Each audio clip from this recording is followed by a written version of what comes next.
My name is Rhonda Walker-Monet. I'm from Grand Junction, Colorado, and I'm really glad I found PRMA. I was originally diagnosed with breast cancer on the left side in 2001 and finished my treatment then with just a lumpectomy and radiation. But the radiation really dried up the left side quite a bit, and then unfortunately I had a second diagnosis in 2011, and because I'd already done radiation there was no choice but to have a mastectomy. Fortunately, again, we caught it early, so the good news was that the mastectomy was the cure and I didn't have to go through a lot of extra treatment. But, and everybody seemed to think that that should make me happy, that was the end of it. But having this huge loss on my left side, even though the other side had been smaller, it just was really hard, and I went to different plastic surgeons, and because of the intense amount of radiation, their only solution was possibly latissimus. And then they would find out that I had a bleeding disorder, and they would say, well, that's a pretty difficult surgery for a bleeding disorder, so we may not be able to help you. And then living like that for over a year, little things like leaning over to wash my hands and the prosthetic would fall forward and I'd see it in the mirror. It was just a daily reminder of what I'd been through. And shortly after my mastectomy, about 6 months after, my husband left also. So that was just an additional hardship.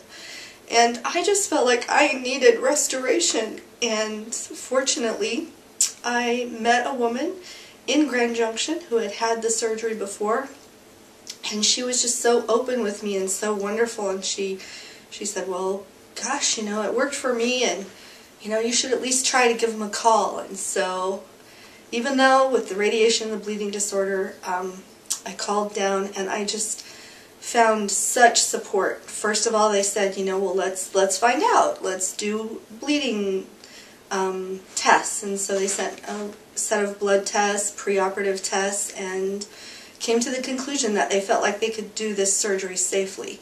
And that was step one. And then, of course, the next step was raising the money for the deductible, which we had a car wash, and my church helped, and it was just wonderful. And then after I got here, I was still so frightened about it because of the bleeding disorder. I just kept thinking, oh boy, is this really going to work for me?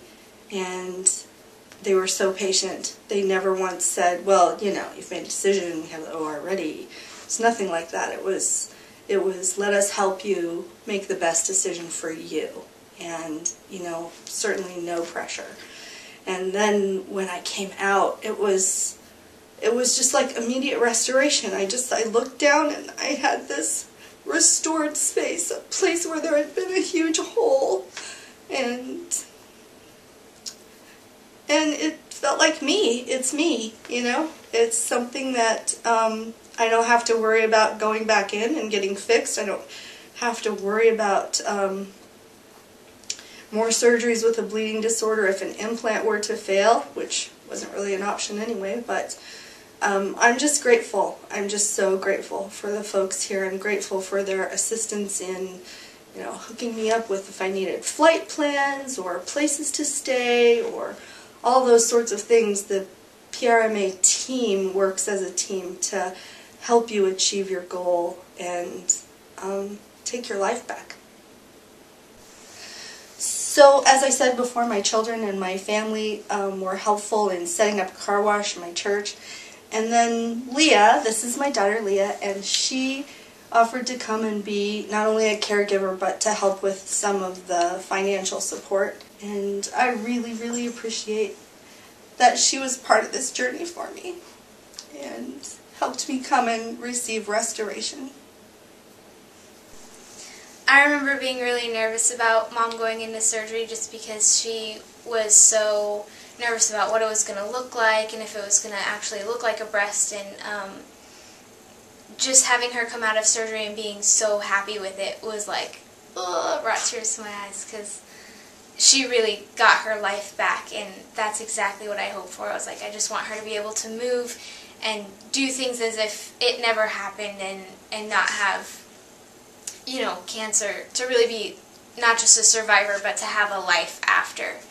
And I was just so happy that she came out with a smile on her face and saying, it's going to be okay, and start talking about the future and how she was going to, you know, things she was going to do, and that she could just kind of forget about it.